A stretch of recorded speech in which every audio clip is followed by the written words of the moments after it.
नमस्कार दोस्तों, आज की ताजा खबर। ट्रंप के एक एक्शन से यूएन एजेंसियों में हड़कंप, तो वहीं दूसरी तरफ बांग्लादेश को मिली धमकी।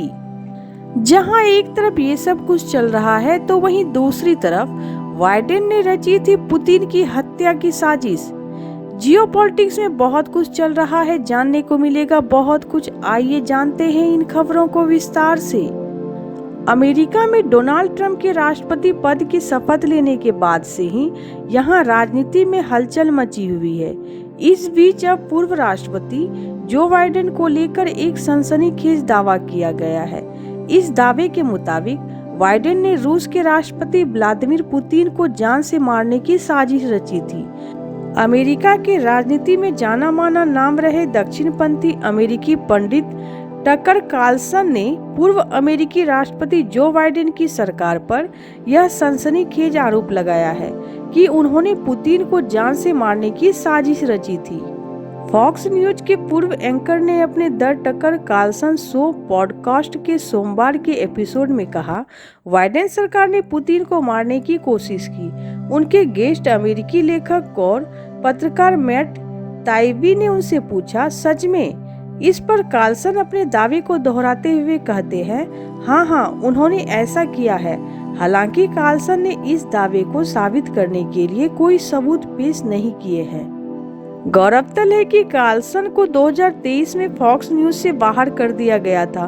उन पर 2020 के अमेरिकी राष्ट्रपति चुनाव में झूठे दावे करने का आरोप लग चुका है। वहीं रूस ने भी इस दावे पर प्रतिक्रिया दी है। क्रेमलिन के प्रवक्ता दिमित्री पेस्कोव ने कहा कि पुतिन की सुरक्षा सुनिश्चित करने के लिए सभी आवश्यक कदम उठाए जा रहे हैं। हालांकि बाइडेन की तरफ से इन आरोपों पर अब तक कोई प्रतिक्रिया नहीं आई है।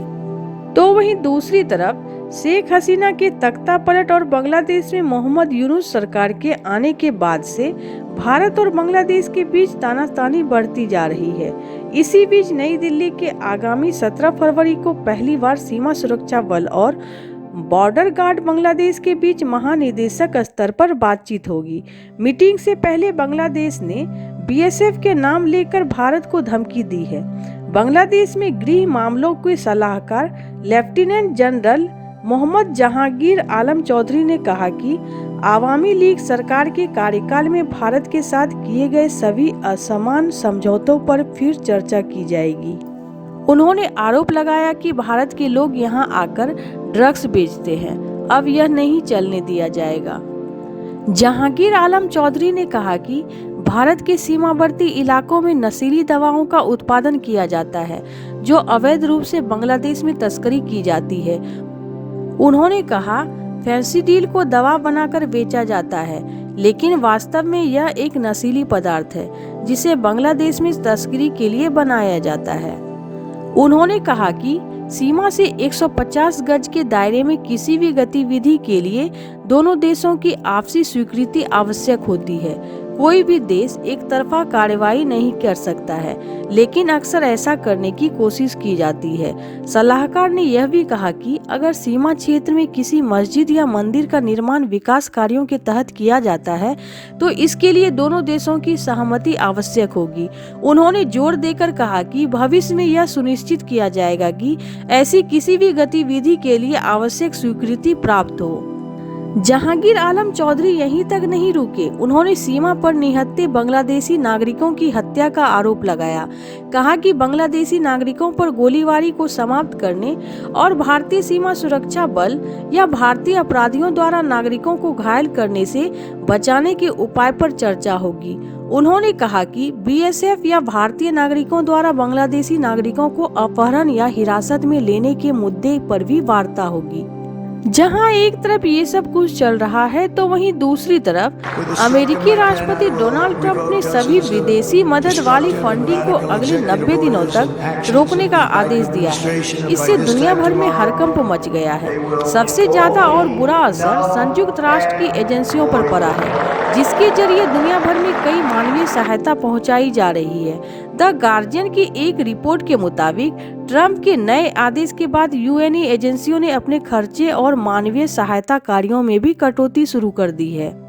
एक रिपोर्ट में कहा गया है कि संयुक्त राष्ट्र की शरणार्थी एजेंसी UNHCR के प्रमुख फिलिपो ग्रांडी ने कर्मचारियों को रात में ईमेल भेजकर सभी तरह के खर्च पर तत्काल रोक लगाने का आदेश दिया है। ईमेल में कहा गया कि आपात स्थिति को छोड़कर नई सप्लाई ऑर्डर में 90 दिन की देरी, भर्ती और अनुबंध पर रोक और सभी अंतर्राष्ट्रीय हवाई यात्रा पर रोक होगी, क्योंकि एजेंसी अमेरिका द्वारा फंड रोके जाने की समस्या से निपटाने की कोशिश कर रही है। आपको बता दें कि संयुक्त राष्ट्र की शरणार्थी एजेंसी फिलहाल 136 देशों में अपने घरों से जबरन विस्थापित हुए 12.2 करोड़ लोगों की जीवन रक्षक सहायता प्रदान कर रही है। ग्रांडी ने अपने मेल में लिखा है कि UNHCR के अलावा संयुक्त राष्ट्र की अधिकांश एजेंसियां और अन्य इंटरनेशनल संस्थाएं ट्रंप के एक्शन से प्रभावित हुई है और दुनिया भर में मानवीय सहायता कार्यों में बाधा आई है। कई संस्थाओं की कर्मचारियों को निकालने पर मजबूर होना पड़ा। उन्होंने कहा कि केवल आपातकालीन खाद्य कार्यक्रम और सहयोगी इजराइल और मिस्र को सैन्य सहायता की छूट दी गई है। एक रिपोर्ट के अनुसार अपने सभी कर्मचारियों को भेजे गए ईमेल में ग्रांडी ने कहा, हमें शरणार्थियों और विस्थापित लोगों और हमारी संचालन टीमों पर इस फंडिंग अनिश्चितता के प्रभाव को कम करने के लिए अगले कुछ हफ्ते में बहुत सावधानी से आगे बढ़ना चाहिए। उन्होंने ये भी कहा कि ये कदम हमें इस चुनौतीपूर्ण अवधि से निपटाने के दौरान संसाधनों का प्रबंधन करने में मदद करेंगे। अमेरिका के राष्ट्रपति डोनाल्ड ट्रंप के प्रशासन ने व्यय की समग्र वैचारिक समीक्षा शुरू करने के साथ ही मंगलवार से संघीय अनुदान और ऋणों पर रोक लगा दी है। रिपब्लिक पार्टी की सरकार के कोष पर रोक लगाने से खरबों डॉलर के लेन देन प्रभावित हो सकते हैं और स्वास्थ्य सेवा, अनुसंधान, शिक्षा कार्यक्रमों तथा अन्य पहल में बाधा आ सकती है। यहाँ तक कि जो अनुदान जारी किए जा चुके हैं लेकिन उन्हें खर्च नहीं किया गया है, उन्हें भी रोका जा सकता है। ऐसे आपको क्या लगता है इन सब मामलों में? आपकी क्या राय है? कमेंट कर जरूर बताएं। जल्द मिलते हैं अगले वीडियो में नई खबर के साथ।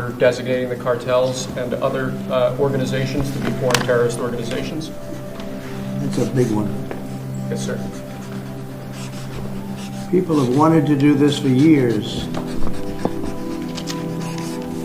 So they are now designated as terrorist organizations, foreign, and Mexico probably doesn't want that, but we have to do what's right. They're killing our people. They're killing 250, 300,000 American people a year, not 100, like has been reported for 15 years. It's probably 300,000. So we're going to sign executive orders. First, I'll revoke nearly 80 destructive and radical executive actions of the previous administration, one of the worst administrations in history. Maybe not one of them, the worst. Anybody that would allow millions of people to pour through our borders from jails, prisons, mental institutions, insane asylums, gang members to be taken off the streets of Venezuela and deposited in our country, and many, not just Venezuela. You know, crime in Venezuela is down 74% because they took their criminals and gave them to us through an open border policy of the previous administration.